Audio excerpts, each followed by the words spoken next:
Hey everyone, and welcome to the NintendoFuse Podcast. This is episode 257, recorded on August 29th, 2022. And we're here to talk about Splatoon 3, Harvestella, Gamescom, and maybe a couple other things that are coming up or have come up recently. Maybe some speculation around this Nintendo Direct that never seems to happen. But we're here to talk about all that with you. My name is Steve, and I, of course, am joined by Barry. Hey, Barry, how's it going? Hey Steve, always a pleasure. And yeah, Nintendo Direct when? What? Yeah, No? yeah. Also, of course, joined by Greg. Hey, Greg, how are you? Good. How's it going, everybody? Yeah. I echo those Nintendo Direct thoughts as I posted that in our Discord. Yeah. There's speculation all over the place. People are really wanting this Nintendo Direct happening, and yeah, I mean, we'll see if it ever happens. We did have a Treehouse Live, so that was exciting. So we saw something from Nintendo. Just wasn't what we were looking for and hoping for, but it was something. So we'll talk about that tonight. If you are joining us for the first time, make sure you're subscribed. Make sure you're sharing it with other people out there who also enjoy Nintendo. If you have not joined us live in a live chat, we absolutely love interacting with you all throughout the whole recording. So you can join us on YouTube or Twitch. We stream on both, and you can join us in either of those chat rooms throughout the entire live show. If you watch it after the fact on YouTube, make sure you throw your comments down below. We'd love to know all your thoughts as well, even if you don't make it during the live chat. And yeah, if you have not joined us on Twitter, make sure you subscribe at NintendoFuse on Twitter. And also, if you have not joined our Discord that Greg was talking about just a bit ago, join that. The link is on the screen, but also in the show notes and the YouTube description. We would absolutely love to have you there and carry on this conversation with you in between episodes. But yeah, it brings us to the beginning of the episode. If you guys are this is the first time you've joined us, we talk about video games, talk about what we've been playing. We talk about the recent news in the Nintendo world. We talk about what's coming up in the near future. And so to kick us off, let's talk about what we've been playing. Barry, how about you first? Yeah, this is an interesting 2 weeks because usually I have like a laundry list of titles, and this one not so much.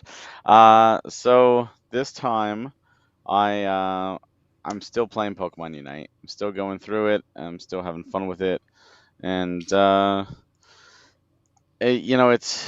kind of nice just to do more casual play.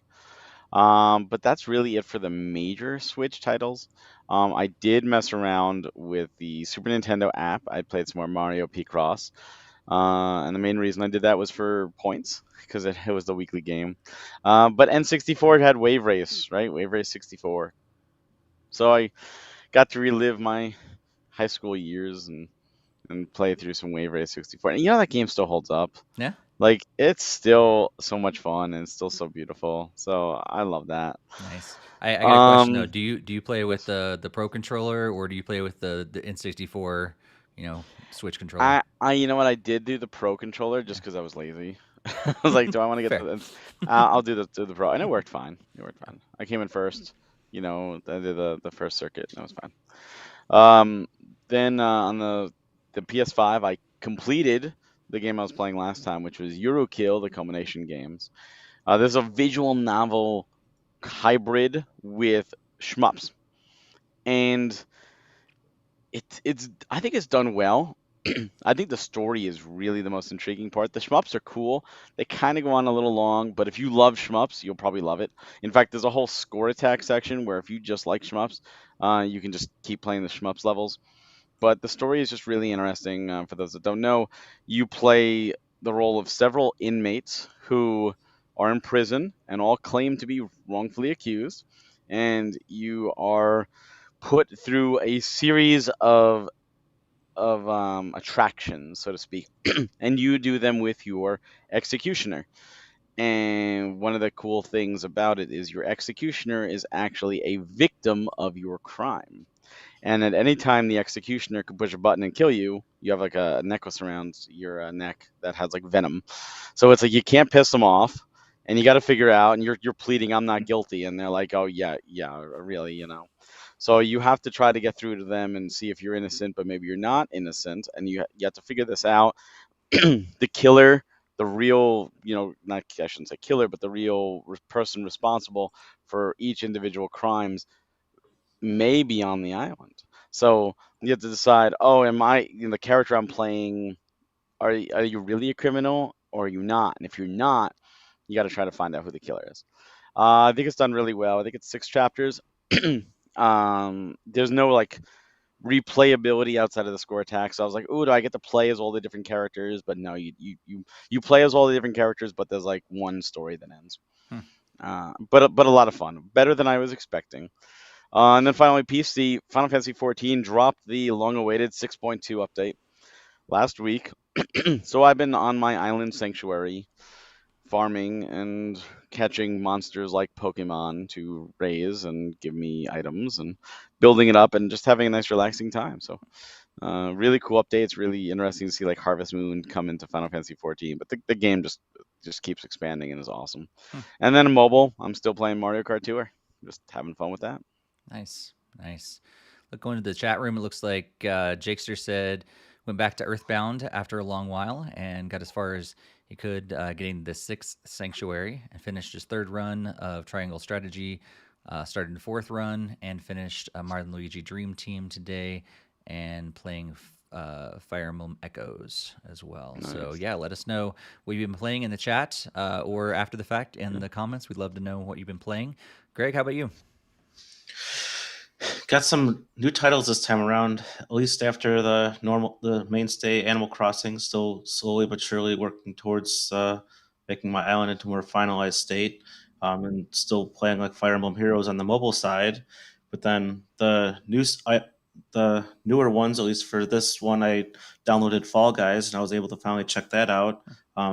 It's actually kind of fun. Like me and my daughter had got into some of the same rooms together, like on both of our Switches, and it was pretty fun just to be able to play that simultaneously. So I actually had a blast playing the few rounds I did, and it's kind of quite fun and addicting in different ways. Like some of the harder challenges get like like you can't, like, it's much harder to compete like on that hexagon one, especially like because I don't know the strategy for that one yet. But some of the other ones I've gotten like first place on, and just feels like I'm playing like a wipe out the game kind of thing with like a cool character. That's a pretty good analogy. Yeah.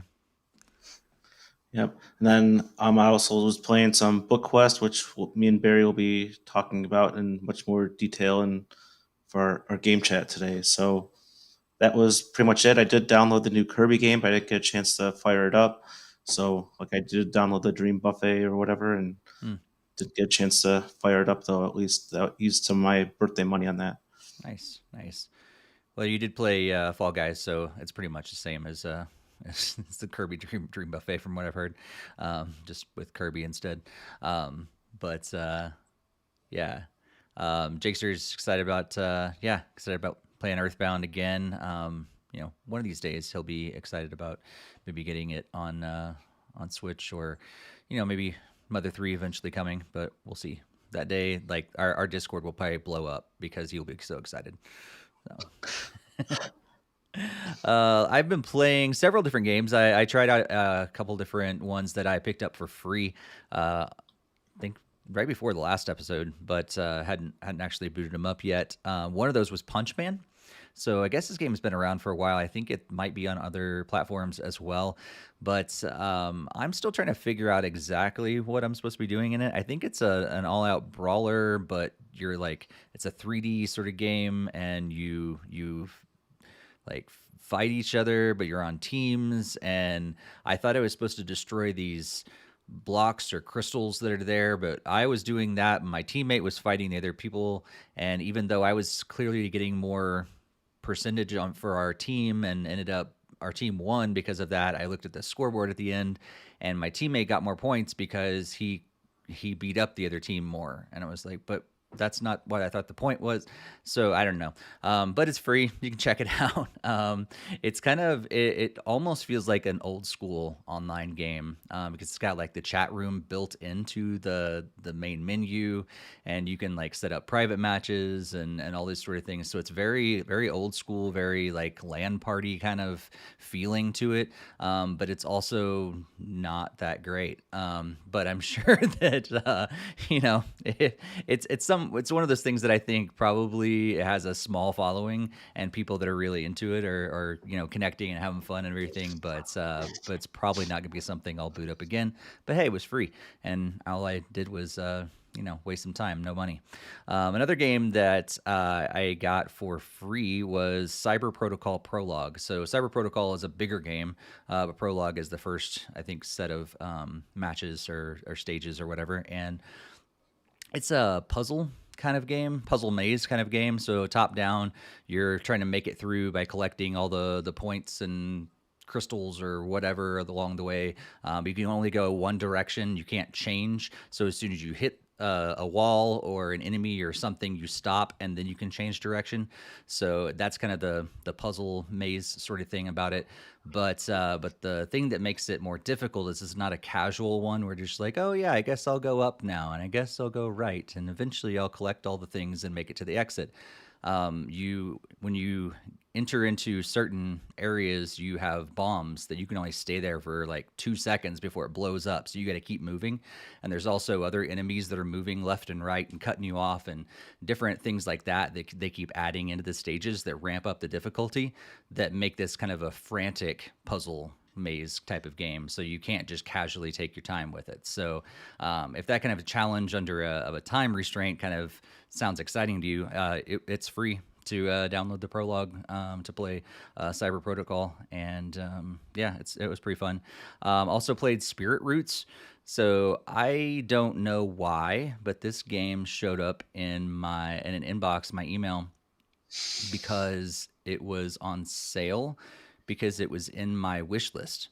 At some point, apparently, I tossed this game in my wish list. I have no recollection about it at all. But it popped up on my email inbox and said, hey, Nintendo's like, hey, this is on sale. It's normally like $6.99 or something like that. And it was on sale for $1.99. I was like, oh, maybe I'll be interested. It's a platform game. Sounds cool. And it's from that, I can't remember the name of the company now, but it's the same company that has a bunch of other games on there.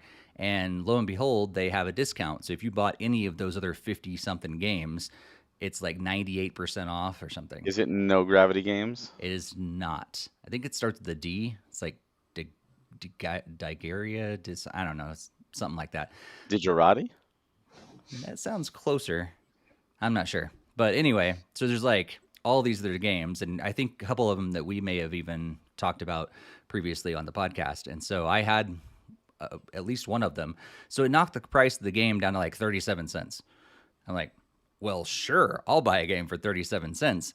And I really enjoy it. It's a fun platformer. And I mean, it's not perfect by any means, but it is well worth the 37 cents that I spent on it for sure. And it's probably, I think it's got like 50 levels or something like that. So it'll be a game that I'll fire up every once in a while, stuff. So it's platformy. It's pretty precise. There's some things that I wish were a little better with the platforms. So like sometimes you grab a hold of the ledges when you're near them and you're jumping up, and I wanted to jump on the ledge, but it automatically grabbed the ledge. Or when you're trying to fall down, it automatically grabbed the ledge instead of falling all the way down. Minor gripes, things like that I can clearly overlook because the game only costs 37 cents. So if you're looking for a very, very cheap platformer, that even at $6.99 at the full price, it's not a bad game at all. So enjoyed that. Also played Splatoon 3, the Splatfest World Premier. We'll talk a little more about that when we get into Splatoon 3 conversations. And also played some Rocket League and some Fall Guys, of course. So, yeah. Nice. Yeah, I wanted to. I was thinking about testing out the Splatoon 3, but they did it on the worst weekend because I wasn't home. Yeah. So I was like, oh no. Yeah, I didn't think I was going to have enough time to play, but I was actually able to get several games in because some other plans kind of fell through, and all of a sudden I had a couple extra hours on my hands. I'm like, well, good. I'm going to boot up Splatoon and see how it goes. So, yeah. Nice. Let's look at the chat. Kevin got Kirby Dream buffet the other night for his daughter. Super cute, and she's loving unlocking all the costumes and colors for Kirby. And Jakester's still talking about Earthbound, which Big surprise. that's no surprise at all. But it's worthwhile conversation for sure. So yeah, be sure to let us know what you've been playing and your thoughts and everything in there. Yeah, just a minute, we're gonna get into talking about Splatoon, especially with the Treehouse live event and everything like that happened. But before we get into that, we got a game chat here from Barry and Greg, and they're gonna be talking about Book Quest. So I'll pass it over to you guys, and you can take it away. Sure. So today we're going to be talking about Book Quest. This is a game from East Asia Soft. Came out on August 10th of this year, 2022.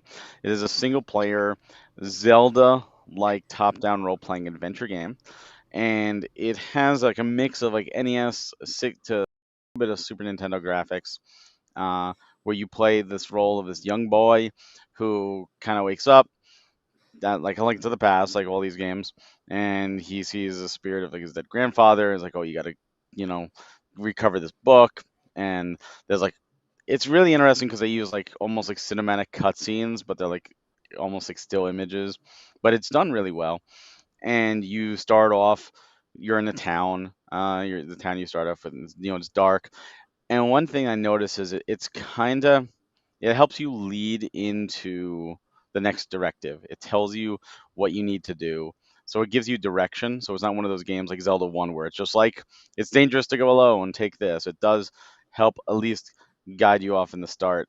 So Greg, what is your experience with the story and with the gameplay of Book Quest? At least from the story perspective, I was definitely pretty hooked. Like I always am like a sucker for like the quest kind of games that we've covered in previous game chats, but this is definitely no exception there. I mean, it doesn't need to be the most in-depth thing, but just trying to retrieve like a family book is very interesting, and the way that like it's just perceived like there's like this thief that gets away with it, and you're just kind of chasing him for the first like few chapters. So that's pretty much the extent of what I've played of the story, but it's still very interesting and intricate the way they have everything like intertwined in there together. Um, a few of the things that I've noticed that are probably not at least the greatest in my eyes is like when I was doing the first boss battle, you saw against that dragon that was in the trailer that's been playing. Um, the music just kind of dies in the middle of the fight, so I was kind of surprised that it doesn't like just continuously loop at least that easily. I mean, I think it starts back up eventually, but there's like definitely like 10-30 seconds of like silence, and it's just you just hear the dragon's fire going through there. In addition, I thought that the boss fight was very much like a hardcore compared to all the previous tasks you had done as well.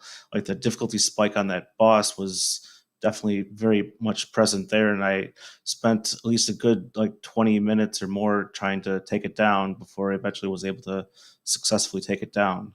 So like I did see that there was like a noticeable spike there, and then it pretty much just went right back to like how the beginning was like after you beat the boss, which is I guess kind of like more expected to kind of like cool things down a little bit, but it was definitely very shocking to see that so early on in the game, considering like you don't really fight that many difficult enemies and have difficult like it's a lot of waiting, at least for the first boss. Anyways, it's like you're waiting for your chance to strike, and you only get like a 2 or 3 seconds at a time to hit him. But did you see any of those? Did you experience what I Yep. was just talking about? Yeah. So the music thing definitely. It seems like each track is only so long, and there's not like a good looping system in place, and it feels like the developer expected you to not be there that long, but then they put the boss, the dragon boss, which is like the ultimate bullet sponge, as they say. Like the difficulty ramps up, the health bar to the boss is ridiculously huge. And then you have to, in order to attack the boss, you have to count because he shoots like 5 fireballs, I think it is, and then he'll land, and then you have time to hit him 4 times, and then you have to get away. Because when he lands, there's like a dust cloud, and it'll hurt you. And when it hurts you, I mean, it'll take almost like 50% of your health. Like it decimates you. And like that makes sense. You know, a dragon is just crashing. But when he lifts off, it also hurts you. So if you're standing next to him attacking with your short range sword and he lifts off, there goes another half of your health. And you've done like 3% of his health and he just murders you in like one shot. I'm like, oh my God. Like at first I was like, what do I do? Do I hit the fireballs against the, try to ricochet them to the guy in the hot air balloon? And then when you get to 50%, as if that's not enough, and it takes like 10 minutes to get him to 50%. Like it is a slow slog. Then he starts summoning all these little dragons. And then even if you kill the little dragons, he keeps summoning them. So it's like, oh my God, you just turned a 10-minute thing now into a 20-minute thing. And I never wound up beating the boss because I got him close and I died. And I'm like, I just wasted 30 minutes of my life almost on this boss. I am done. Like that is just, I don't like it when a game doesn't appreciate or like respect your time. And I feel like that boss, it's especially for the first boss, that's like that's too much. Like I feel if they gave him less life, and most importantly, they didn't hurt you when he gets up, like when he flies up. I think that would have been at least a bigger help. But it takes you like a couple tries to realize what kills you. Because I'm like, wait, why did I die already? Like, what the heck? So, Yeah, it's Godspeed there. it was just it was especially noticeable on the last phase of the boss because, like, when he does the lift up, he didn't. There was no visual cue that you were getting hurt. So, like, when I had him down to like 2 or 3 hits left, like I died, and I was like, "How the heck did I die?" There was like nothing even on the screen, and then I discovered like it's because of his uplift, and there wasn't even a visual cue like there was in the previous 2 phases, where it was like noticeable that like, okay, now he's gonna hurt me after a couple seconds. So, like, all of that is like really adjusted, and that was made it even more frustrating to have like almost taken down the boss and then like, all right, Mm. now I gotta start the entire thing over again because this thing does like 50%, knocks off half your health just for trying to deal with like the updraft and the downdraft kind of thing. And Yeah, that's the other. It's just so unforgiving in that sense because it takes off so much of your health in one shot. Like if it hurt you a little bit, it'd be like, oh, okay, I'd be fine. But it literally will massacre you. You could die in that boss within the first 10 seconds. It's insane. What did you think of getting up to the boss? I don't know anything after it, so you could talk about that too. But like there were some puzzles and some objectives to get to that. Did you find those to be tedious? Did you find them to be just right? Did you find them to be fun? I think it was almost kind of like in the middle. Like the first part, like when you go into the forest, like there was like a little mini game thing, and that was actually really surprisingly fun. Like it suddenly turned into like a little Mario game, and you're platforming over like the little bridge thing and jumping on enemies, and pretty much for the most part, that was a heck of a lot of fun doing that very first objective. And then when you get to the actual forest, it seemed like it was pretty like straightforward. Like the guard has like the key to the door to get to the lever, like, okay, there's some little bit of backtracking there, but then I noticed like you find the actual axe from like the quest you got from the village. It didn't let me go back to the village to return said axe, but and I still haven't returned it after beating the dragon, so I don't know what's when I get an opportunity to actually return the axe because you can't even equip it or use it or anything. So it's definitely a quest item that they don't want you doing anything with it. And then like when you get to the next portion, you're like you finally find like the door, and then you have to actually trigger the quest for all the shards to appear. So here I am having pretty much explored the entire forest, like reaching a dead end and the other dead end and whatnot. Didn't see anything notable there. I'm like, okay, it's just like a simple maze. And then when I found the actual door, then it was like, oh, now you can go. Now all these shards just magically appeared throughout the forest, and now I'm backtracking all to these other dead ends that I've already explored to have to go back there just to find the actual quest item. So that was kind of tedious and unnecessary. It wasn't really valuing my time there. So it was just kind of like, oh, I have to actually go up to the door to trigger the shard quest and then actually collect everything. So that was not the best mixed bag there. But the earlier puzzles were sufficient, just like gathering the berries for the guard and hitting like the lever to open up the thorns and whatnot. That seemed pretty straightforward and kind of Yeah. nice. What did you think? Like, one thing I do like is when a game will change genres for a bit, just like to kind of throw a little homage, like the Mario thing. It reminded me very much of like playing Link's Awakening, where it's like, top down Zelda and then side scroller.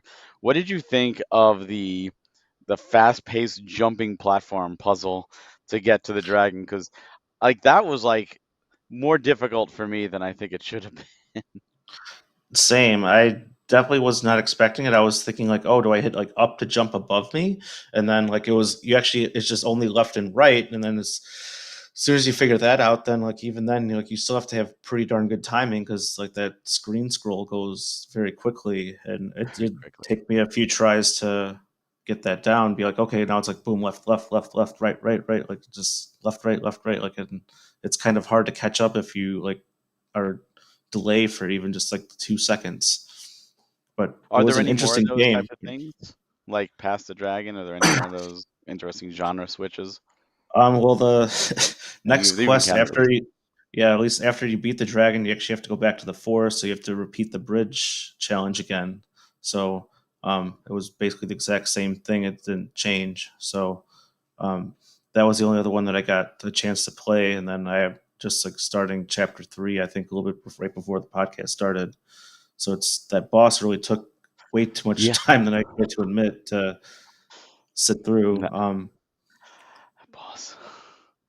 I mean, That there boss was is a like a set killer. of yeah, there was like a rock or whatever at the bottom that you could just let all the fireballs like bounce into, and then it even kind of glitched like the little mini dragons for that phase where they get kind of stuck on the rock, and then you're able to like just swipe them because they're not like moving towards you. But Oh man, I that wish I knew obviously that. it, it took a little bit to at least get that figured out. But even then, like you were saying, like the time respecting is not very good because then it's like, okay, count 5 fireballs and I get to stab them like 5 times if I time it right after like the flare ends, and then just rinse and repeat until he's finally down.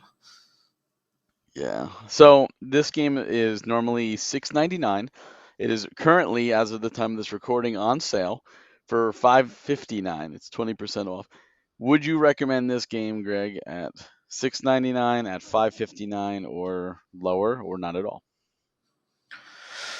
See, it's kind of like a mixed bag. I understand there's people that do like challenges and really appreciate like this retro style, like Zelda style thing, and to them, I would more be willing to recommend it in that regard.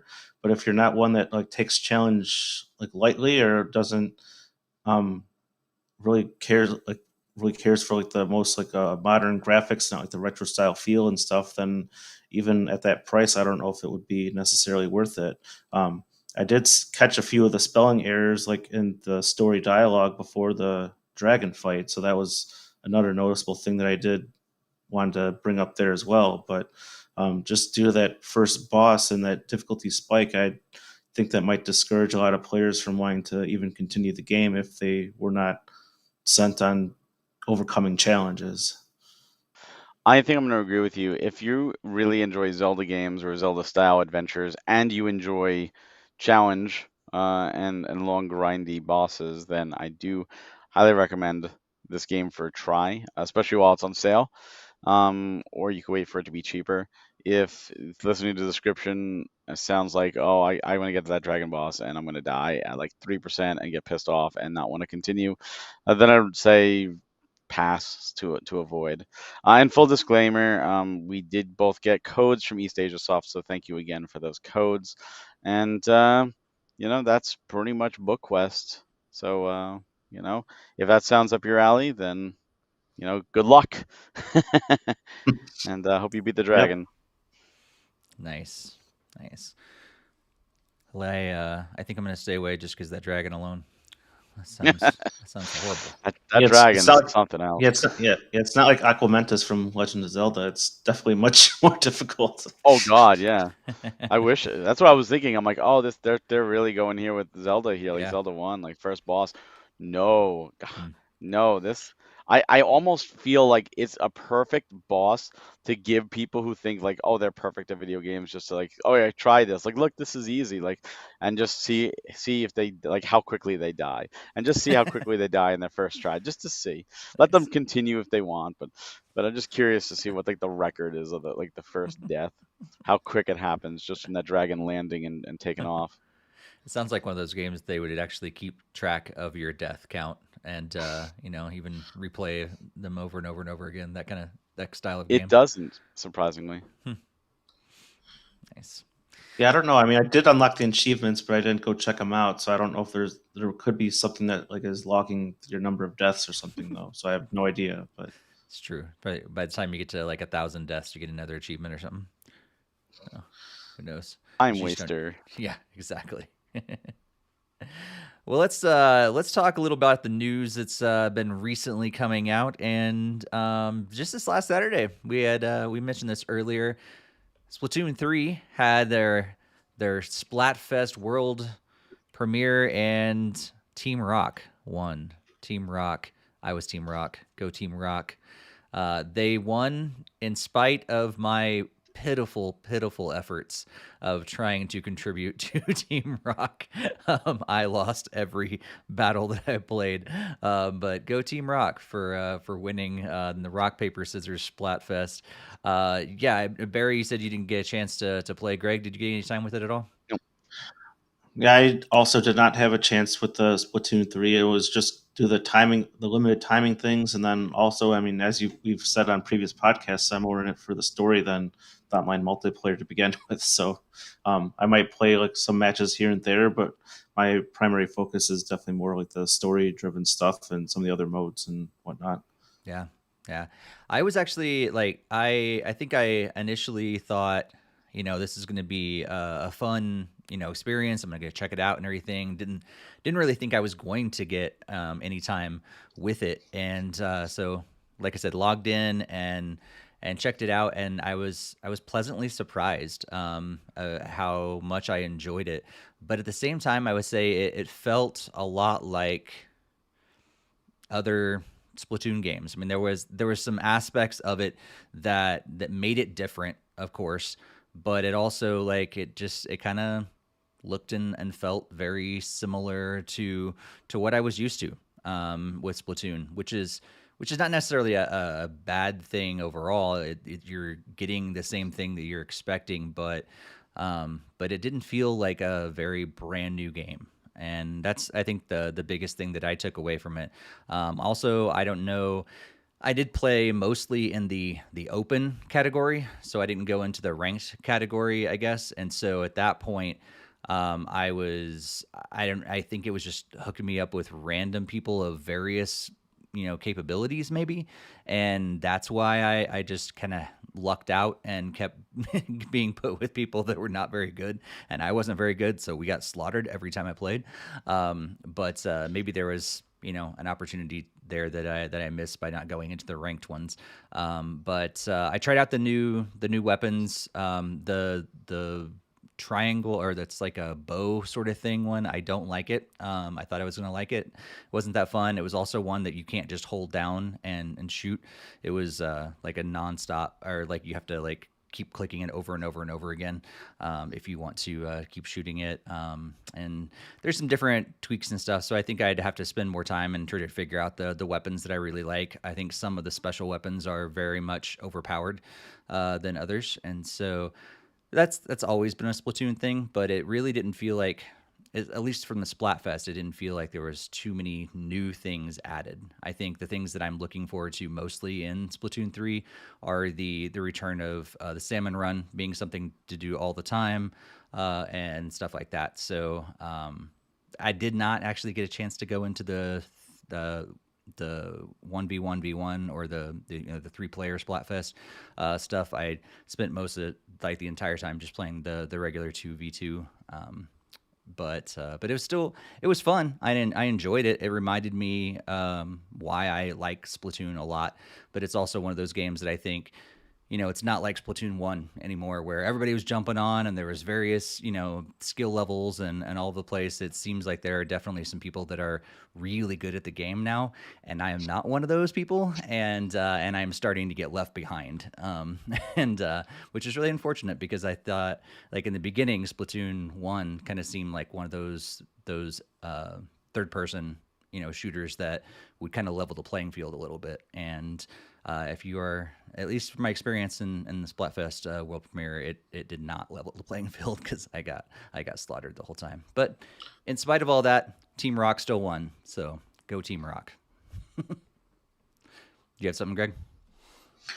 I was just gonna kind of pretty much agreeing. I don't know if they've really iterated as much with Splatoon as they do with other series. It seems like they just kind of take the previous game, make some tweaks, add some new weapons here and there, and it just kind of sounds like that's why it's going there. And in addition, there's obviously been a significant period of time since like the first one in 2015, where a lot of people have gotten a chance to really get good at it, and I think it's even become somewhat of an esports game as well, where there are people that play the game a lot more professionally, and that's where like it's people. Those are the people that are super excited to see the latest edition of the game, and probably that's where the big skill level bump is at that point, at least too. But yeah.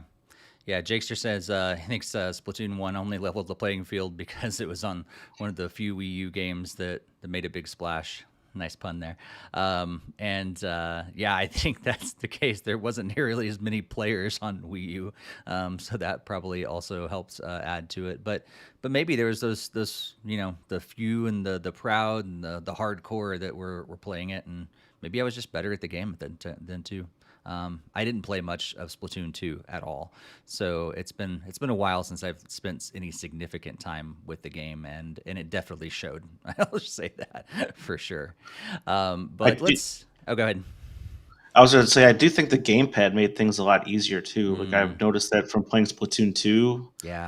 I felt like Splatoon 1 worked a lot better because it had the gamepad, and like, oh, I just want to warp to this teammate. It's like, boom, you touch them, and then you're already going. And it was like, that made a lot more sense, especially like with the motion controls already kind of built in with it.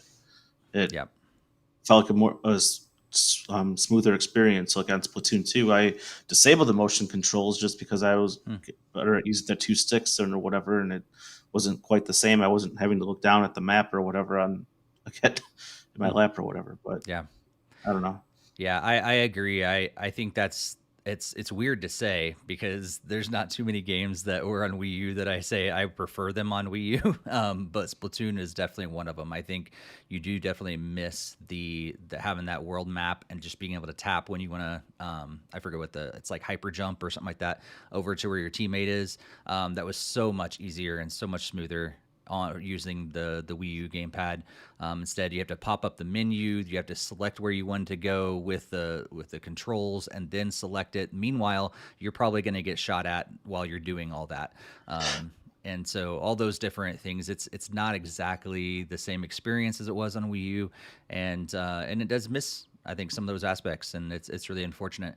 I like the motion control still. I think, in my opinion, I think most shooters should have that option, not to require it, but to at least have that option, because I feel like I am a little more precise with my gameplay with shooters, but I know that some people aren't, so it's nice that you do have that option between the two.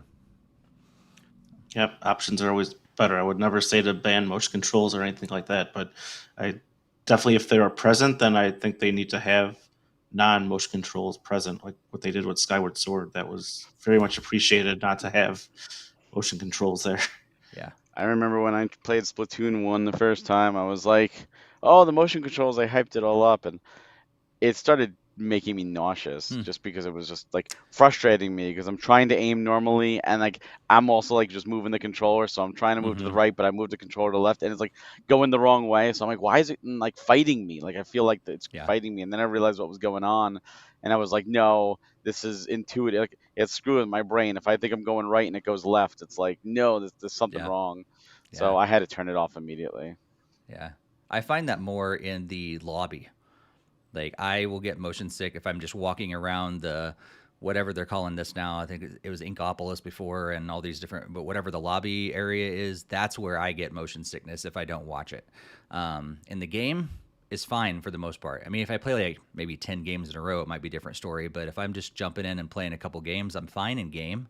But when I'm walking around, just like that is jarring to like have the motion control and everything like that. So I don't know what it is. I don't know if maybe the frame rate is different in there, or if it's just more loose when you're in the lobby. But I notice a very different experience between in-game and the lobby. Well, let's jump into a little bit of the news that happened, because on August 25th, we had that Treehouse Live that we mentioned earlier. And in that Treehouse Live, they showed off the single-player experience with Splatoon 3. They also talked about and showed off Harvestella, so we'll talk about that in just a little bit too. Greg, I know you're really excited about the single-player experience in Splatoon 3. What did you think about what they showed off at during the Treehouse Live? And yeah, let us know about that. I have to confess, I actually didn't watch the Treehouse Live.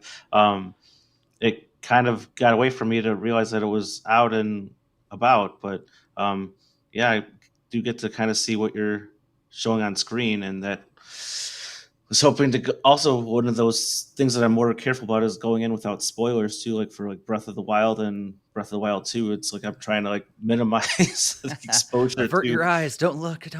certain things, but obviously this is not like giving away anything, and Splatoon story is nowhere near like a Zelda game like storyline, but I think that was probably why I didn't really want to watch the thing, because it's like I'm already pretty much sold on getting the game, because I've like the first two games, and it'll just be one of those games I play here and there, nothing hardcore where I'll try to unlock everything or whatever, or get to level 99, or even play that much of it online. Like I barely even played Splatoon 2 online to begin with, but yeah, I actually didn't watch it, and I'm sure their story editions are hopefully a bit better than Splatoon 2, because I didn't really care about like having to repeat the same mission with all the weapons. That was kind of unnecessary, at least in my eyes. But I don't know if that's returned. I'm hoping it didn't. But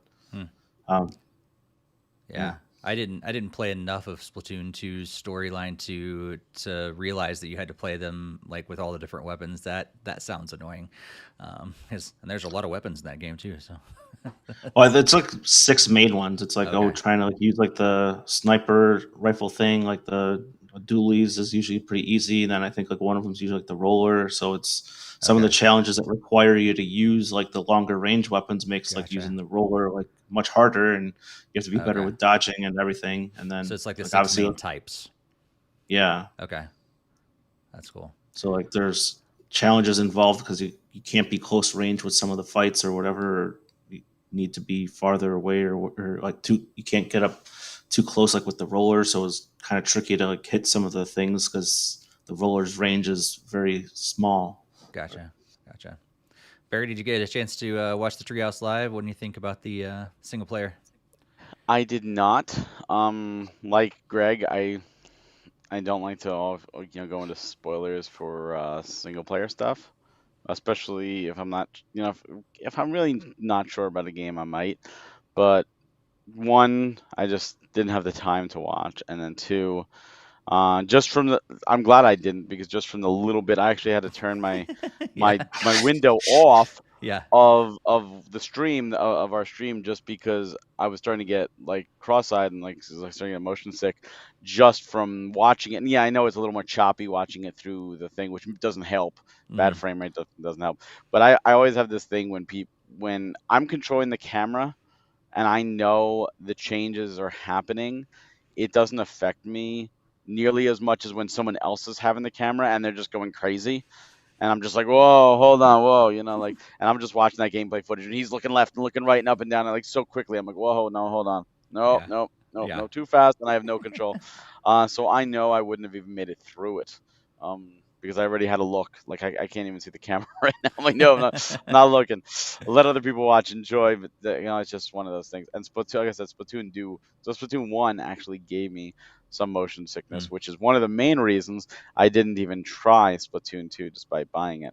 So, I still might give it a try, because I did enjoy the single player of Splatoon 1.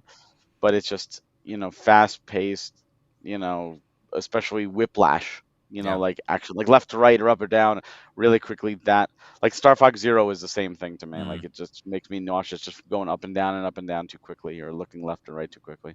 yeah. So I Yeah. mean, if people are happy about it, that's great. I mean, I'm sure it looks fantastic. I'm sure they did a great job showing it off, but it hurt my head. Yeah. I could understand that for sure. Yeah, at the very beginning, I don't know what they were doing. I mean, they were showing off the fact that it has motion controls and how to turn it around, but it was incredibly choppy and like all over the place, just like the camera going everywhere. I'm like, come on, guys, you need to like actually do better at this, like if you want people to play it. Wasn't the best demo at the very beginning, but I think the biggest thing for me for Splatoon single player, like I actually enjoy the story more than the gameplay for Splatoon games. Like it's an interesting story. I mean, it's not like super in depth, but it's enough there to grab me, and I want to know where it's going with the story, and I want to progress that along. But the gameplay itself, like there's a little bit of challenge there, but as you can tell in this one, it's like you got one or two enemies that you gotta have to avoid while you're doing this thing, and then eventually you shoot them and you move on to the next thing.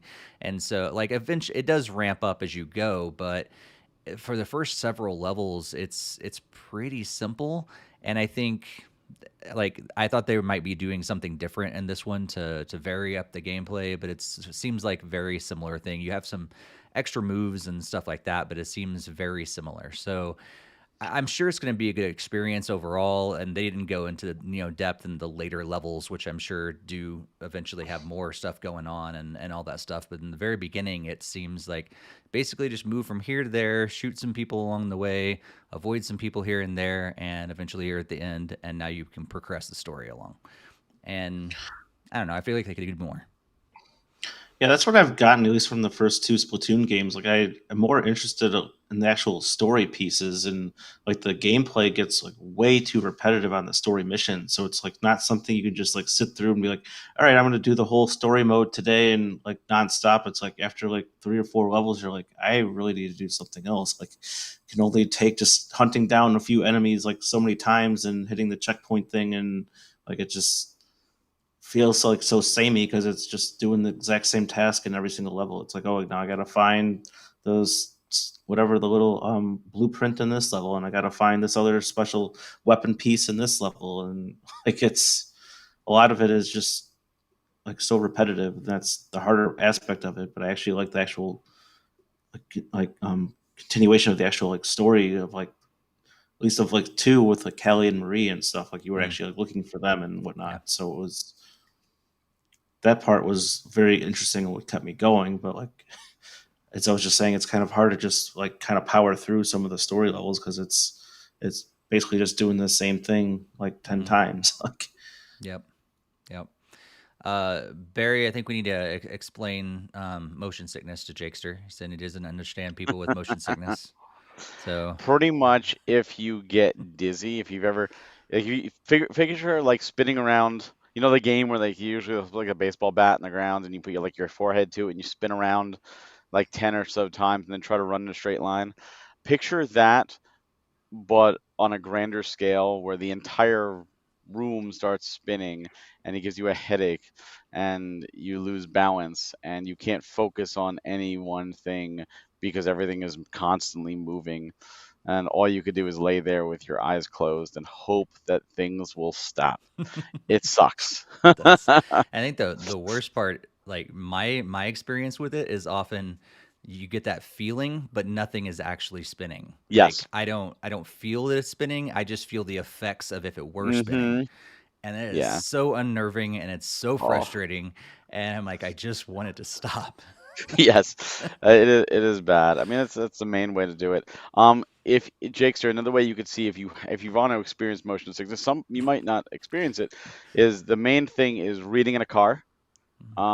Because when you read in a car, your brain is focusing on something that is not moving because the book is stationary, while your body is actually moving because it's in the car. Even though the book is in the car, your body is feeling the forces of moving. You still feel you're moving when you're in a car, but your mind and your eyes are focusing on something that you're looking at stationary. Like you look outside the car, you can see, everything moving, so you feel you're moving. But if you're looking at something stationary while your body feels moving, it creates that effect. The same way, like if you go on a teacup ride, you can look inside the teacup, like look down, and you won't feel as dizzy. But you look outside and see the rest of the world spinning like this, and you start hurling everywhere. So the same thing with VR. Well, so if you try virtual reality, it's a reverse car sickness. So with certain games with VR, you're moving, like you're using the analog stick or whatever, and you're walking forward, and your body says, "Oh, we're sitting still," and your mind's like, "No, we're moving." So it's the reverse, and that's what triggers it with people with virtual reality, because again, it's that mixed connection, or the signal is different, where one side of you says you're moving and the other side says you're not, and that it throws off your equilibrium, and yeah, it sucks. It's weird how like the population is split. Like some people that doesn't affect them at all, and other people like us that is like, I hate it, and it's one of the most annoying things in the world. Yeah. But yeah, it's weird like that. Greg, do you get motion sickness? A little bit. I was going to say, if he really wants to get a juice of motion sickness, he can go ride that Hogwarts ride at Universal Studios, because that thing, like, I had to sit down for like an hour after getting off of that thing. Really? Just like watching the screen, and then like the roller coaster, like actually like moving you around or whatever, like dodging like the dragon or whatever in Hogwarts or whatever. That thing, just that ride made me so like motion sickness. And normal roller coasters, I can be fine like going on like here or there, but if you're just like riding like the same thing like 4 times in like 30 minutes, then yes, I can get motion sickness from that. But that's because it's so much back to back to back to back kind of situation. I mean, I can't just like ride Space Mountain like 15 times in a row. I mean, like you can't even see where you're going, so your body probably thinks that you're stationary, but like obviously you're in the dark, and your brain just can't see that you're moving. And it's so random too. Like I've noticed, I don't get really motion sickness on like roller coasters, but I will in bad virtual reality. Like it doesn't take 2 minutes before I'm like ready to puke. But then riding in a car, there's situational differences that I've noticed. Like if I have eaten and I have more of a full stomach, I don't get motion sickness, but I know that affects other people the complete opposite. But cool air usually helps. All these different things like affect your body's interpretation of what's going on around you and your inner ear and equilibrium and all those different things. It's really weird.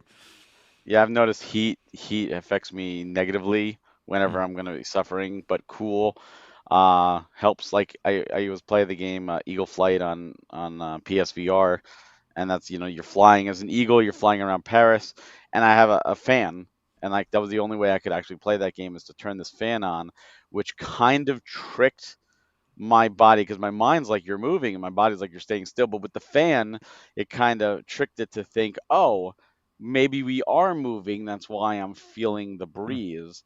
And it helped me play for a little bit longer, and it helped keep my core temperature cooler, so I didn't overheat, which never helps. Yeah, um that's true. so Yeah, there's tricks to combat it. absolutely. Yeah. Well, Yeah, next but I time. would think you're. Oh, go ahead. I was gonna say, is the idea of just reading the car is usually spot on, because that's where I discovered that I would even was possible. Is parents would be like, "Oh, you can read a book in the car," and I'm like, "No, I'm getting sick from doing No, that." I can't. And then eventually, Yeah, I I was like, "Oh, used you can bring the Game Boy in the car," and like, "Oh, yeah, I can." It works for a little while, and then until it's nighttime and there's no backlight. So then it's see like, I used to be able to play Game Boy in the car, but even now I couldn't. Yeah, play some Mario Kart in the car. That's a trip. It's Especially interesting, with the Jakester. 3D on the 3DS. Oh God, Jakester points out, his mother says, when she's riding in the back seat, she gets motion sick. My father-in-law's like that. Like he has to be in the front seat no matter what, because he gets motion sickness in the back seat. And I'm like, that's really interesting, because I could sit front or back, it never phases me. Interesting. Yeah. So if I everyone's sit different. if I sit in the middle seat in the back, then I can get motion sickness. I feel like I need to be near a window. Huh. Yeah, because a lot of people have to want to see forward, and so that's why. But if you're in the middle, facing forward. You need to be by a window on the side. But I'm usually like at least when I'm in the back, I tend to look out the window that's right next to me. So I think that's where that comes from. Because if I was in like the left seat, I would look out the left window. If I'm in the right seat, look out the right window. But then like when I'm in the middle, I don't feel like I can look out any window because they're all like an arm's length away. So it's like All right. You feel trapped. You can't see your your body is moving, but your mind doesn't see any motion or any signal that it's moving. Oh. Well, next week on Motion Sickness Weekly, we'll be talking. Funny enough, like I don't know if you guys have been seeing like different concepts that have been coming out from like Apple VR, and it prompts me to think, if Nintendo ever wanted to venture back into virtual reality, I think that's got to be something that they have to conquer. I mean, I have an Oculus Quest that I rarely use because there's very few experiences that I've had that I don't get sick on it. And so like the thought of even ever getting like the PlayStation VR and all those different things, like it excites me, but at the same time, like they've got to perfect that in order for me to really want to play it all the time, because there's always a risk that I may get motion sickness from it. So who knows where Nintendo eventually, if they may eventually jump back into it beyond the cardboard virtual reality they have. Maybe someday. Well, let's move on to actual Nintendo news. And we'll jump back into this Treehouse live event, and they also showed off a new RPG from Square Enix. Is going to be putting out Harvestella, and I believe that's coming out on November 4th, if I remember that date correctly. I think it's November this year. But Harvestella is this. It's an RPG from Square Enix. That tells you a lot right there, but it also has a lot of harvesting kind of components. Very interesting that you just mentioned earlier, Barry, about the new farming and harvesting capabilities that came into Final Fantasy online, and now it seems like they're doing very similar things with this. This very much seems like a Final Fantasy kind of game with these harvesting kind of elements. It's almost like, did they have too many ideas that wouldn't work for Final Fantasy, so they put them in Harvestella, or maybe vice versa, or they just wanted to like, hey, let's go in both directions with both of these games. I don't know. But Barry, this game seems right up your alley. What do you think about it? It is. I did not watch the Treehouse footage because, like Greg said earlier, don't want to be spoiled. I saw the initial announcement in the direct, the last direct, and I was like, I'm sold, because this is Rune Factory. This is Square Enix's version of Rune Factory, and I love Rune Factory. I think it's such a great series. If you like Zelda and you like Harvest Moon, it's just perfect. And Rune Factory 5 was fun. Wasn't as good as 4, but it was fun. A little rough around the edges. This seems to have more of a budget, and that excites me. And I almost feel like when Rune Factory was canceled, because after Rune Factory 4, the series was canceled, and then it just came. They were able to bring it back. I feel like Square's tried to fill the niche, and yeah, I feel this has been in development for quite some time, so probably longer than the Island Sanctuary on 14. The Island Sanctuary is so much more simplified than this, but I mean, this is simplified farming too. I mean, it's just it looks great. I think the graphics look great. I think the gameplay looks great. I'm excited to play it. I'm hoping my schedule will be clear for it. But yeah, I'm already sold. I have it pre-ordered. I very much look forward to this game. Nice. It is definitely not my thing whatsoever. I think it looks fantastic, though. I think that was the initial thing. And going on graphics alone, I would buy this game because I think it looks great and I think it would be fun. But man, I already don't have enough time for RPGs, and you throw in the farming and harvesting on top of that, and I'm like, that just elongates the game for me, and there's no way I have the time for this sort of thing. It's simplified though. It's so simplified. That is true, but yeah, definitely. Yeah, I think it looks great though. Greg, have you got a chance to look much into Harvestella, and what do you think? Yeah, not as much as I had missed the Treehouse thing, but I don't think I'm really on board with the farming elements in some of the games. Like I feel like a lot of the farming simulator type games like Harvest Moon and stuff haven't really been for me in general. I can see that it's definitely very simplified the way they have it on screen, but it just seems like it's, I don't know, not my kind of style of game. So I don't think I'll be picking this one up despite it being from Square and they make excellent RPG games. Yeah. What was the name of the game? Like it's super popular that I'm totally blanking on right now. That was like Stardew Valley. yeah, Stardew Valley. Like I never played it. Is this how's that compare with Stardew Valley, Barry? You know? Um, I haven't played Stardew Valley, but from everything I understand, Stardew Valley is more like traditional Harvest Moon, Okay. which it's more the farming is the major purpose of it, and then you have like the town and you got the people and the events and the relationships you build.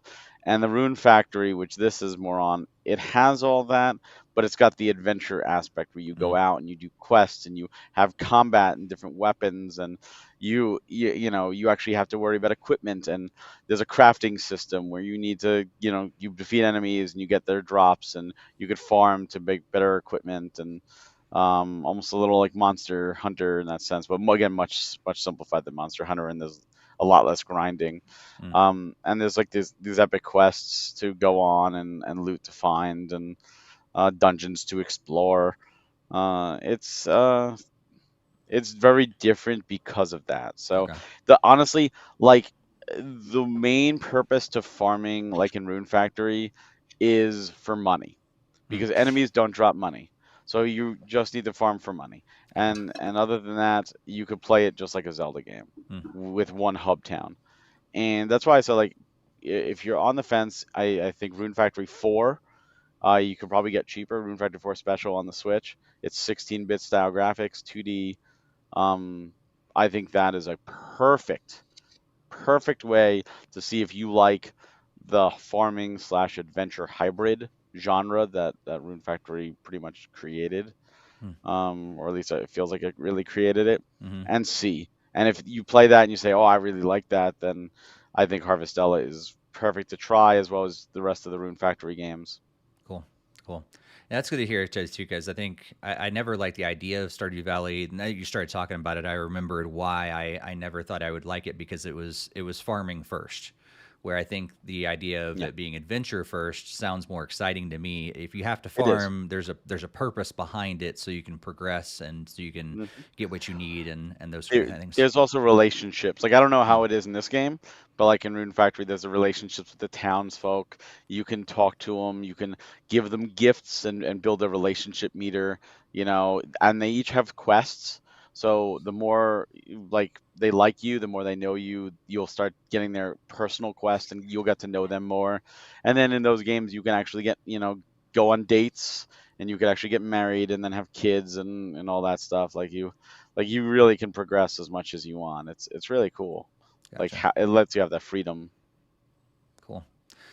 Well, yeah, this game, I believe the date is November 4th, 3rd, something like that. So shouldn't have to be waiting too much longer if you are really excited about Harvestella. Just pulled up the page. Yep, November 4th is when it comes out. So if you're interested in it, yeah, I believe it's coming out on Steam and Switch. I think it might be a Switch exclusive for console, but I think it's also going to be on Steam if I remember correctly. Probably also has it listed on this page, and I can just scroll down and tell you, yep, exactly. So we have physical on Switch and digital on both Steam and Switch. So if you want it on console, you're going to have to get it on Switch.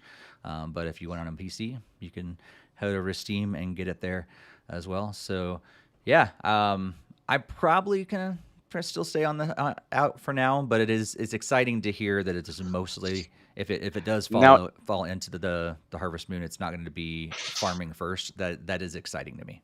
now, what if there's a demo? Would you try the Oh, demo? totally, absolutely. I'll try almost 100%. any I would. demo. Yeah, I would definitely try the demo. I hope they put a demo out for this to let people try, especially if it's one of the good demos where your progress carries over. Yeah. Well, if they did it with like the triangle strategy and Yeah, the other games like Octopath. Octopath, like that was fantastic to be able to get my hang of the game and see if I wanted to get it. Like Octopath, I love the graphics. Similar to this one, I think Squares puts out like amazing looking games, and they grab my attention first. But it's nice to be able to get hands on with it and actually experience it. And I know, okay, I will like this for the long haul, or that was fun for 30 minutes, and I'm okay with putting it down. Let's move on and talk about a couple other things that have been happening. First of all, Gamescom. Gamescom is going on. Gamescom, sorry. I always want to call it Gamescon. Do you guys do that too? Or is that just me? Gamescom, because I think it's a just you. convention, like con. It is a convention. But it's Gamescom. So Gamescom has happened. So I didn't hear anything big coming out of Gamescom so far as for Nintendo, but we have had several games that have been shown off for the Switch so far. So if you're watching the video version, I'm scrolling them on the screen. Some of these games we've heard about already. I think they just provided a little more information for the Switch versions, or maybe there's some DLC, some updates on it. But as I was looking through the list and reviewing and everything for this podcast episode, I really didn't see anything that really screamed at me going, oh my gosh, I can't believe that was announced. I can't wait to play it. Most of it was like, oh, okay, that's cool. It is coming, and I'm moving on. Greg, anything that stood out to you from what you've heard from Gamescom yet? Well, I didn't really watch the trailer thing, but I do see that they have the Hogwarts Legacy on there, and like I am a pretty big Harry Potter fan, and I've been very excited to know that that one's been coming to Switch, because that was a game that I was almost going to be pushing me to go for like an Xbox or PlayStation just to get it. So I'm glad that they had announced the Switch versions, and I can save myself $500. So Nice. How about you, Barry? Yeah, I didn't pay attention to Gamescom. I knew it was happening this weekend, but I was busy at a different convention this weekend, so I really wasn't looking. But I'm like just looking at there, some great games. Eden Chronicles, I'm very much excited for. Persona 4 Arena Ultimates, Sonic Frontiers. But Smurfs Card, I guess, wasn't announced before, but I don't really consider that to be a huge win. There's Terrorbane. Terrorbane was shown off. We reviewed that. We were able to review that. Some great titles shown off there, but I don't think there was any like big announcements that I saw, and I could be missing. And someone's probably like, how could you not talk about that? Please let us know what you thought was a big announcement at Gamescom, because I honestly I wasn't paying attention. I know I had to wait for some contacts that I'm trying to get things done, and they're like, oh, we're at Gamescom this weekend. We'll talk to you next week. so it delayed some of the stuff I need to do, but that's about it. Yep. All right. Well, yeah, like Barry said, if there's anything that stood out to you and you're like, hey, why didn't you talk about this from Gamescom? Let us know in the chat or in the comments afterwards here on YouTube, and we'll make sure we check it out. Also, of course, you can let us know on social media as well. But yeah, maybe we missed something that really excites you. We should know. Let's jump into a couple other quick headlines before we move into the latter half or latter part of the this episode. And we're going to first kick it off with Barry. Tell us a little about what's going on later this year. Yeah, so the Game Awards are coming back on December 8th of 2022. Big surprise there, right? Jeff Keighley miss an award show? No. But it's going to feature a brand new category, Best Adaptation. It recognizes the creative work that authentically adapts video game intellectual property to other popular media, including but not limited to theatrical movies, streaming shows, podcasts, novels, and comic books. What this really means is we absolutely needed a new award to give The Last of Us. So let's quickly create one so that we can give The Last of Us yet another award. It's so true. And the winner is Last of Us Part 2. All right, so No. moving on. Moving on from there, some new fantastic shells for the N64, I guess, have been announced. Like it's getting, they're brought to you by Trog Tech, and then they have some mold designs that has like some single color shells and two-tone shells along with some limited edition versions. So you can check out their Kickstarter campaign that gives all the details, and support them as they bring some modern touches to the retro N64. Nice. That Kickstarter, I believe, is going live right now, and you can check it out all on NintendoFuse.com. So, what do you think about all these stories, Barry? Any hopes beyond the Last of Us? Getting another award, or are you gonna be picking up anything for your N64? If I'm looking like some of these shells are amazing. I love the Ultra 64 look and all the different colors and the modern stuff. Like the shells look fantastic, and it's one of those where if I was playing my N64 more often, I absolutely would go for it because I know there's a ton of people that still play the 64. And it's awesome that you can get these modern, features easier now, much easier and at a cool cost. And the Game Awards, they're always a sham. I mean, I just watch them for the announcements and to predictably pick which one is going to easily win. Like I guarantee you, like you're gonna see the game of the year. Like I'm gonna say right now, I'm gonna call it's gonna be Elden Ring, which is a great game, but I'm gonna call it, and I guarantee you, Xenoblade 3 is not even gonna be nominated, like at all. They're gonna be like, oh, that game never came out. I don't know what are you talking about? No, that never came out. Maybe for $1,000, $1 million, just under the table, we might put it in best mobile game. Maybe I don't know. We'll just throw it somewhere. $2 million, we could talk about another category. Best family game. Yeah, it's on a Nintendo console. It's a family game. Best multiplayer game. There you go. I'd laugh so hard if they put that on Best Family Game because that game contains, as a Nintendo first-party title, a child literally putting a gun to their head and pulling the trigger. So I would laugh so hard if they did that. You'd be like, clearly you did not play this game. Yeah, I've heard that from several people that this is one of the most adult games that Nintendo's ever put out. Oh That the yeah, themes by are far. very, very adult. It's a very adult themed game. Not graphic like blood guts, but the themes of life and death, like it's heavy. It really makes you think and realize mortality, and yeah, it's really good. Like, and I'm glad that Nintendo lets Monolith Soft do things like that because they're every game can't just be fun rainbows, happy go lucky. I could jump in the lava and get another life. Like sometimes it's good to introduce adult themes because we can't escape that from real life. That's part of real life. And it's better to embrace it and deal with it than pretend it doesn't exist. Like the monkeys, see no evil, hear no evil. Yeah. Yeah, I think the thing that I'm excited about, going back to the news about the Game Awards, I think is there really are a lot of movies, especially and some shows as well, that they just don't get any notoriety at all. When it comes to like the other award shows that will honor that sort of thing. Like the Oscars are never going to give an award to the Sonic movie, for instance.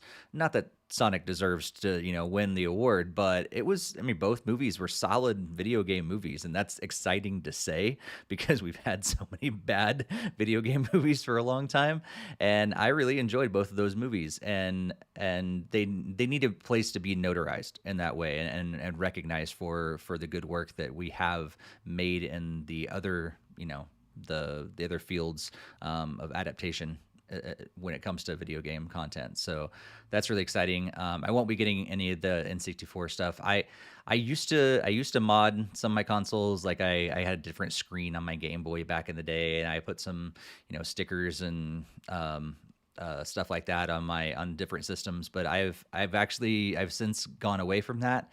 I'm like, nope. I like the true console that I got exactly from the store from Nintendo. So I won't be doing that. But it is really cool if you enjoy that sort of thing. These are some really cool designs for sure. Greg, what do you think about these two stories?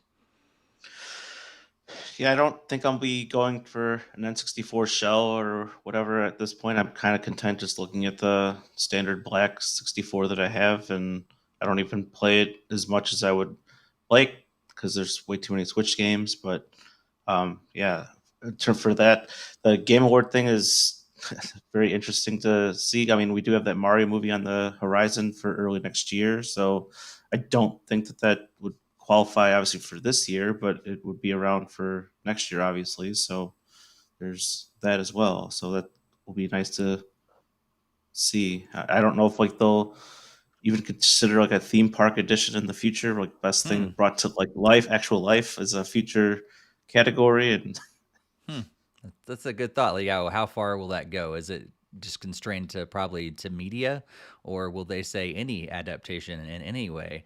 Like, would it? Yeah. Yeah, could even be I was books. gonna Like, if there's a say, great book written on it or something too. I hate to burst your bubble, Greg, but the Mario movie is supposed to come out with 2023. There's no chance it's beating Last of Us on Netflix in 2023 because it's coming out early 2023.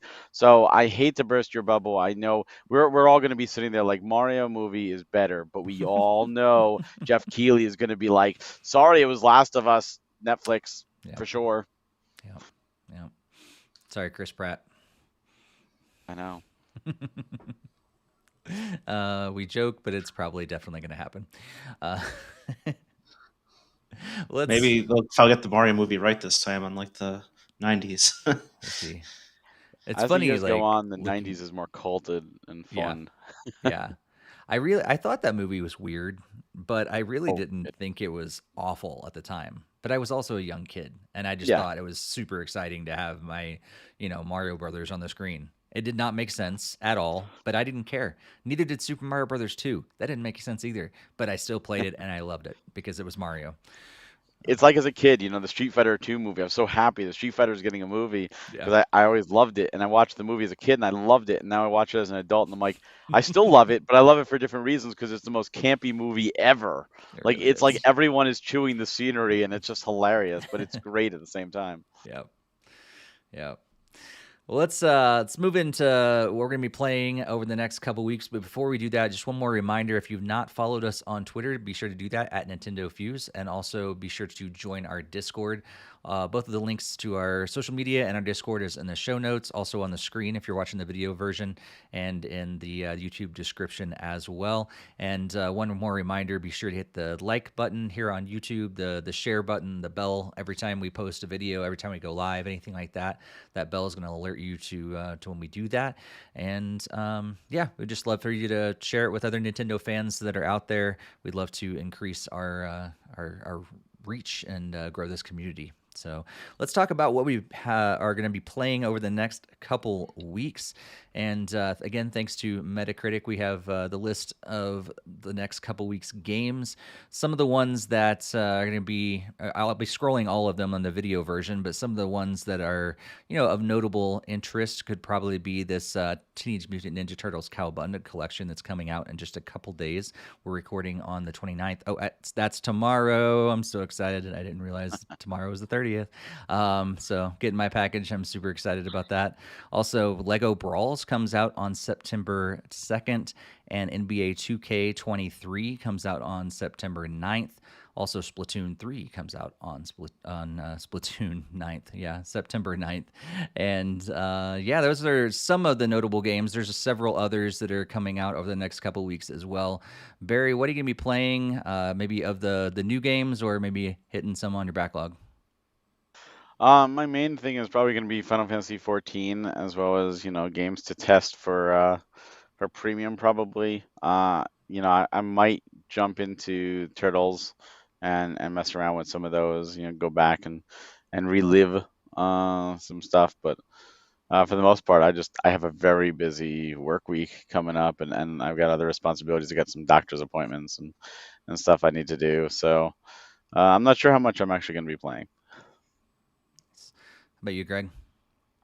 100% Cowabunga Collection. I'll be playing Turtles 1, my favorite of the Turtle games that I've played. So for sure we'll be reliving my childhood memories and seeing if I could beat the Technodrome once again and hopefully make it to Shredder.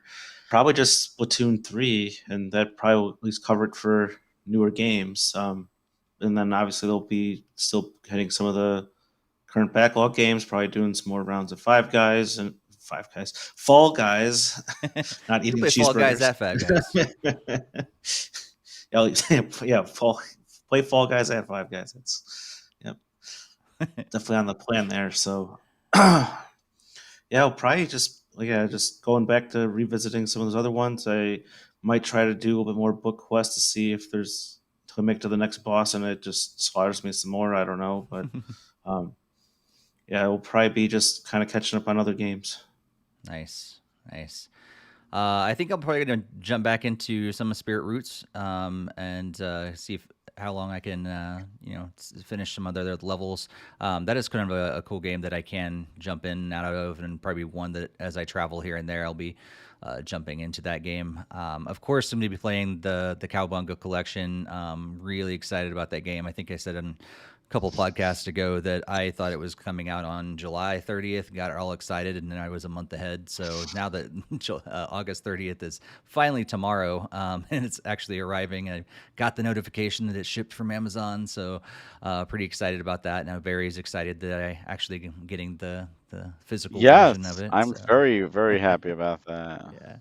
So I figured that was one of those games that, like, if I think through these things, like if I lost access to this game, would I be upset? And if the answer is yes, then I'd get it on physical. If it's not so much, I don't really care about it, then that's a game I'll go ahead and get on digital. But if I think I may lose if I lose access to it, I'll be upset. That's usually my determining factor. And But this is definitely one of them. if you didn't really care that you were gonna lose access to it, then why don't you get it for physical for the same price, and then you could always sell it and at least make some money back on a game you don't really care about, as opposed to buying it digital where you're now stuck with it. And Oh, I only buy games on digital if they're like 37 cents, like Spirit Roots, or if I know that I'm gonna like it. If it's yeah, a game like Mario Kart, for instance, like I yeah. know I'm going to enjoy that game, so I'm gonna go ahead and buy it. Yeah, if it's a game that I'm not so sure about, that is another determining factor that I'll usually get it on physical because I know I can always sell it or something like that. Or but yeah, if it's a game that I know for sure that I'm gonna like, I'll get it on digital if that's the if I you know Mario Kart, there's going to be another Mario Kart coming out eventually, so I don't really care. The convenience wins out. But something like this Ninja Turtles collection, like this is a fantastic collection that they've never done before. No, I want that on physical, and I want to be able to have access to that anytime I want, and not lose it for sure. But yeah, if I'm not sure about a game, that is also another reason why I do get it on physical, just in case. Another game that I'm gonna probably play that I totally forgot to list in what I've been playing recently is a little game that I've told you that I'm gonna eventually get back to, and I hadn't for a long time, and I played episode 1 of Life is Strange 2. So Life is Strange Nice. 2 What did episode you 1. think? Actually, I haven't finished episode 1 yet. I think I'm close to the end, but I ran out of time when I was playing, so I paused it, and it's there. It is it's good. I like man, I think what I'm realizing. Sorry, how much time do we got left? Let's turn into after it's the Motion Sickness Weekly. Now we're going to turn into the Life is Strange podcast. Go for it. I think I am after this one. I'm going to have to go play some happy games, because like I'm really it's affecting me mentally, Barry. It is affecting me. I can't, even though I have a desire to sit down for like an entire Saturday and just play through much as I can. I realized with this one, like I can't take it. Like this is tough stuff that these people are going through, and I don't want to Yeah. live in that world very much longer. Oh no, Even I though it's know. fantastic storytelling and it grabs me, it pulls me in, but it's almost too much. Yeah, um, the yeah, episode 1 really hits man. you right when you least Oh expect my it, gosh, really because it's so hard. good. See, like episode our Life is Strange 1 and True Colors and Before the Storm, like they almost like you see some stuff coming. Like I guess True Colors totally shocked me because I wasn't expecting that at all. But after I played that game, the other stuff in the other games, like I kind of expected it to happen a little bit, and it starts off kind of in some struggle. but Life is Strange 2 starts off on a happy note. And I was Yeah. like, cool, this is different. And then it pulls the rug under my feet, out from under my feet, and I was so upset, and I was feeling it, and I was, but at the same time, it was so good that I wanted to keep playing, but I was angry because it was upsetting me again, but in a good way. It just, yeah. So Well, see, now it's your job to do what you can to protect protect the brothers. And yeah, and remember, there's the influence meter in this one. So what you do influences hmm how Daniel reacts. yeah, So yeah. I don't know, did you get to the convenience store yet? It's in the No, first they're still in chapter. the woods right now. I just spent the night in the woods and Oh yeah, okay. You're by woke the up, and I lake. think that's about where I I paused thought it and turned it off. I thought I no, I think the convenience store was before that, They I stopped at a believe. convenience store, but Yes. I didn't experience that in the game. It just talks about it that I Oh, spent the money there, and they bought like a milkshake and stuff like that. But I was oh, walking along, and I you was in the didn't get to woods. where like you can, you can look around the convenience store and find Mm-mm. stuff to purchase. Okay, that must be coming up. No. There's parts coming in now where you have to make a decision where you either A, try and be the best role model you can be and live perfectly, which is easy to do when you're just in a video game, or you have to put yourselves in their shoes and think about survival. Mm. So, for example, you might see a candy bar, let's just say, Yep. and you're hungry. You're Yeah. hungry. You I need to saw that eat, one. Yep. and so you did see that part Mm-hmm.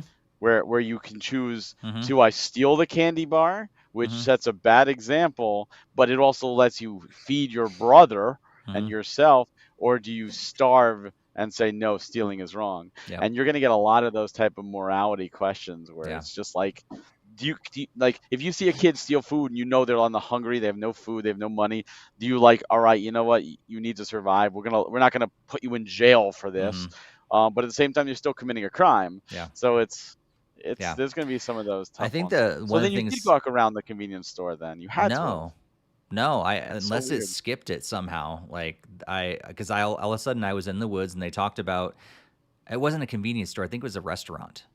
They talked about Oh, going to a that's the restaurant because they got a restaurant. cheeseburger and a milkshake, and that's how Oh yeah, like part you of his sit money was out the gone already. table. Yeah, Yeah, you sit I at the didn't park go to table. that though. Like Okay. it went from him walking down, and all of a sudden they were in the woods, and then they talked about going to the restaurant, but I never went there in the game. So I'm guessing at some Uh, point later I do, because they keep talking about, oh yeah, we'll get another one at some point, but they talk about it. That's all I've that's experienced so weird. I far. remember going there before going to where unless it might be right after. It might be Maybe right after. it might be. It And kind of it feels like there's going to be either a convenience store or a restaurant or something like that that's going to happen next. there's definitely a lot of things where you have the choice to do one thing or another, and it hmm has an effect, not only the morality but also what you do. Yeah. Like, are you eating tonight or are you not eating hmm tonight? Are you going to be, stealing something that you can actually sleep in and be free from the weather elements, or are you going to be, sitting there using a rock as your pillow kind of deal? hmm So you have to decide Yeah. what to do for you and your brother, because you hmm gotta you gotta focus on both of you. So it creates some, and there's people who have to live with this, unfortunately, in life. So it really makes you think and appreciate what you have. I'll tell Yeah. you that. Yeah. I think the thing that it was one of those times, I think near the beginning of the game, that they gave me two options. And I was like, I don't want either of those options. And then all of a sudden it threw a third option in there. I was like, yes, that's the one I want. So there's more Hmm. control over it, and you can, depending on what you do, you have other options there, or you can trigger other options in some different ways. And I really liked that, because in the beginning it wasn't, I wanted a gray answer, and it was only giving me black or white. And all of a sudden, like, I was able to hit a button and a third option popped up, and I'm like, yes, that's what I want. So that's cool. It seems like they're not just doing, like, pick left or right now. They're Left or like, right, oh yeah. yeah, here's a plethora of different options, and They- that was really cool to see, because if it was just going to be left or right all the time, I was going to be frustrated, because I didn't like either option. So it seems like they have kind of thought ahead in that, and that has evolved clearly from Life is Strange 1 and from Before the Storm. You didn't really have that much, but Life is Strange 2 is presenting more options along the way. It came out after too. Yeah. Did you steal the money from the chest, the jar and all that stuff? Nope. Or did you? Yeah. Yeah. See, I'm yeah, playing it I did. morally good so far. Yep. Yeah. I Yep. I did that too. I was completely morally good, and I didn't lie to my father and all that stuff. And then afterwards, I'm like, I might have had more money had I done those things. Like knowing now what happens, Yeah. maybe I should have done some of that other stuff There are because times money that is it comes effective. along that I'm like, man, if I don't watch it, this game might end early. Like I may die. Yeah, Like I don't yeah. think it's It gonna you happen, really but those are the kind of level of decisions you have to make. it's a very different beast Hmm. than the other games in that regards. Yeah. Yeah. I'm excited to see where you go because you're soon gonna meet up where you were with Captain Spirit, and I you'll was see. wondering because at the beginning I was like, this is not the same kid, so like, how does Nope. this all connect? So okay. Chapter I think chapter two um takes place like everything you're doing now is taking place the same time as the beginning of Captain Spirit, and then I think chapter two is where the end of Captain Spirit meets up with Life is Strange 2, and it Okay. continues in one path. Cool. Cool. Because you will see Captain Spirit in Life is Strange 2. Okay. Like and by playing that game first, you know his character more. You know what he's going through and you Hmm. appreciate him and it makes you feel for him too. It's like, "Oh yeah, cool. I want to help you too now because I Hmm. know you." That's cool. Yeah, I think it's really interesting for sure. Yeah, Greg, I hope eventually the Life is Strange Yeah. collection is supposed to be coming out to Switch. I can't remember the date, but it's Yeah, they call now. it the Arcadia Bay collection now Yeah, instead of remastered. which I was is just interesting. that was exactly what I was about to say. Like, this is probably a headline that we could have had for today because I see an article right here on August 17th saying that the two game bundle is renamed Life is Strange Arcadia Bay Collection, and it's going to be coming out on September 27th. Oh, there you go. There you So go. not too long before you can start experiencing it too, Greg. Oh, Yep. At My least at brother was least the just first. I'd got him onto True Colors, and then he has an Xbox. Then he got the Life is Strange 1 and 2, and he was kind of telling all these cool options and stuff. You can tell somebody to go, like your brother to go kill somebody. mm-hmm. Yep. I take it he's enjoying it. Yeah. Oh, looks like Greg's Yeah, frozen up. you can do a Of lot of September. things. And that's also one of those things too with two because well, the interesting thing is with one you have the power, you have control, and with True Colors you have the power, you have control, and with two you don't have the power. Your brother has the power, and depending on your influence you can tell him what to do, and even if you tell him what to do, if he's not on good terms with you he will ignore it. He will absolutely do the opposite despite your decision, so you have to worry about that, and he could lose control if you're a terrible influence because he's got such a terrible power, or if you're a good influence you'll be under control. Yeah. But there's also times where it's like, should you unleash him or should you be like, no, let's turn the other cheek? Yep.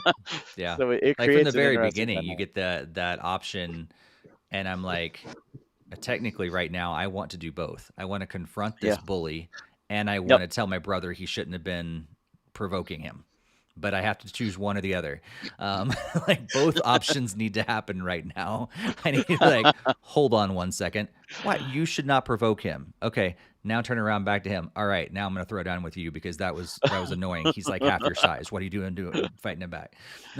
But I had to choose one or the other. You need a Welcome second to life. Switch console so then you can have both saved files. No, I just go to YouTube and find out what the other option was going to be. Yeah, it's a lot. Yeah, There's a lot to it. it is, And and I'll there. be honest with you, as nuances two is it's I liked one and Before the Storm better. I like Mm, that story better.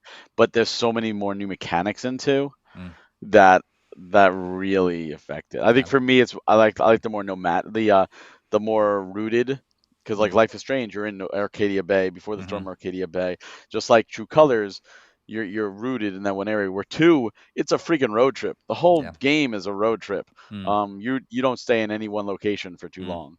Yeah. It was actually kind of nice. I was down in Breckenridge with my wife a couple weekends ago, and I was like, I think Breckenridge might have been one of those towns that they modeled True Colors off of, because it felt very much. It was like, as I was walking down the street, I was like, oh my gosh, I need a median kind of like boulevard thing right here in the middle, and I would be walking in the middle of Life is Strange True Colors right now. Like, I just need a record store over there, and I this is it right here. There There's was the like flower a shop river right coming. there. Pretty much. There's There the was like a bar. river right behind Main Street and everything. It was like surreal to be walking down there. That's awesome. Yeah. It could have been an inspiration. Yeah, it definitely could have been. And I heard that Life is Strange, like they're calling it 4 in the rumors, but Life is Strange 4. So I guess they're calling True Colors 3. I don't know, Right, yeah. But 4 might go back to the storyline from 1 and Before the Storm. Yes. That's what I'm reading. Of I course, hope it's so. totally rumor, and there's nothing confirmed at all. But that's what I've heard so far. I want them all to come together. That's what I want. I want to bring it all Totally. together, like MCU, Yeah. like Avengers style. It Let's bring needs it to all happen, together here. for sure. Oh, Yeah. it's so good. Well, 2, I will say this, like 1 has 2 endings. Like there's just 2 endings, and they're 2 very different endings. Before the Storm only has the 1 ending, and True Colors has 2 endings, but they're Yeah. or I guess I could say 4 endings in a way, depending on your partner and whether you stay or go. Mhm. But the endings they don't really have that big of effect. 2 has 4, I think it's 4, and they're very different. Mm. Like the outcome, I want to know what's canon, because the endings are vastly different, and there's a time jump in the end. So I don't know how much time has passed, but they are very, very different. I want to say more, but I can't. Yeah. But just know that it's one of those things where you're going to get an ending, and if you don't like it, you could always look up what the other ones are. But I'm interested to see if you get an ending that you say, like, yeah, that was a good conclusion. Yeah, I liked it. that's how I wanted it to do. Yeah, at the end. Yeah. Yeah, I think we've talked about this before, but I agree with like True Colors. I really wasn't like, I could have a preference on how it ended, but it wasn't like a drastically like, oh, world changing kind of experience. Exactly. That was my biggest problem with True 1 Colors. 1 was very different. 1 was very different. That's all we can say right now. But yeah, that'd be 1 interesting to is see how 2 plays out. Everyone needs to play 1, and it's almost like you're in 2 different cults, like or 2 different groups. Like whether you do A or B for the ending determines what kind of person you are, and it's really interesting. And in how that regards. and so does the ending of, because in the beginning when you start 2, you have to choose what you did at the end, or how the game ended in Life is Strange 1. Does that have a huge impact on 2, or is it just kind of a simple tie-in? All right, so it has 2 impacts. The first impact it's very, very minor. Okay. You will actually go past in your adventures Arcadia Bay, because you start in Washington and Arcadia Bay is Oregon. So in your path south, you will go past. So depending on your answer, you will see how things are. Your second option is later on. There is a callback to Life is Strange 1, again saying this is the same universe. And depending on your answer, you will have a bunch of different dialogue options, to the point that it's worth like YouTubing the other way if you chose the other answer, because it's that much like that's like, it doesn't change Life is Strange 2 story. It's more like an epilogue to Life is Strange 1 based on the ending. Yeah. And again, reconfirming, like these all take place in the same universe, just like Stephanie is in Life is Strange True Colors, and she's in Before the Storm, which and talks about Arcadia Bay, and like proves like, oh yeah, this is still the same storyline, the same universe. They all live together, like in the same world. It's so I like that. I like that connected. Yeah, hopefully they release a patch for the Switch version of True Colors, so I can play the other Wavelength. I still haven't played it yet. Yeah, Wavelength is really good. Freezes up every time, or it doesn't freeze up, but I can't select it at all. So weird. Hopefully they release a patch there, and then I've alerted them, but I don't know if it's actually been fixed yet, because I've been playing the other games.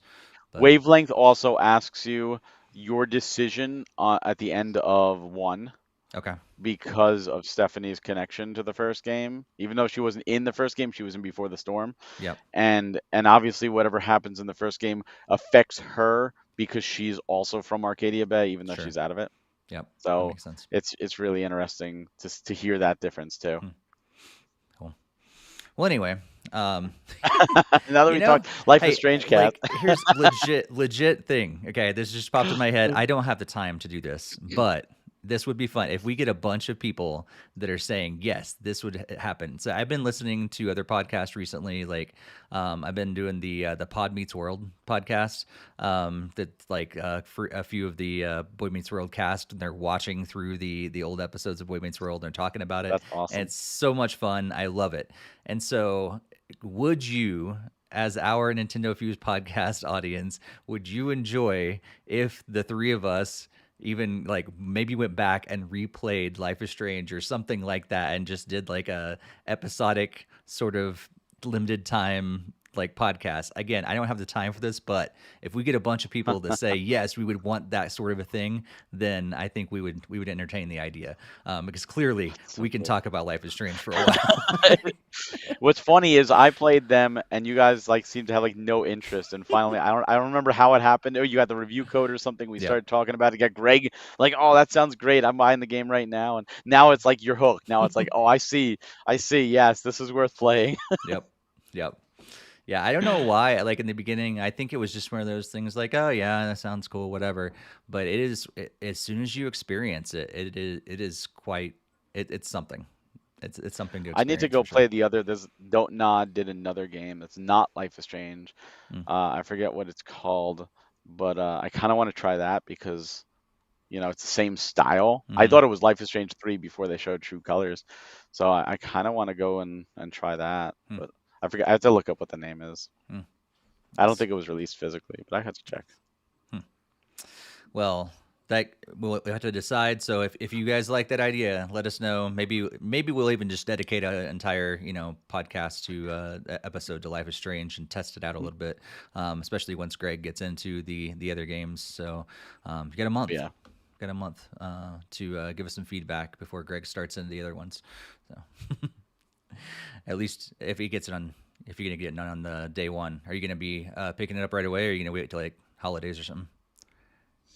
It probably will be day one because I really like True Colors a lot, and especially with my brother already telling me like he's telling me a little bit about like that story that I mentioned already. It does sound very intriguing to almost be a day one buy. So Yeah. And the Arcadia Bay collection, that includes just basically it's the same thing as the remastered, right? It's Yeah. the Before the Storm and Life is Strange 1. Yeah. Okay. So With cool. the farewell episode. Okay. So hopefully the Life is Strange 2 eventually comes out on Switch as well. Well, I think it's time to wrap up our Life is Strange, game chat that we've had today, and move on to the end of Life is this Strange and episode. motion sickness.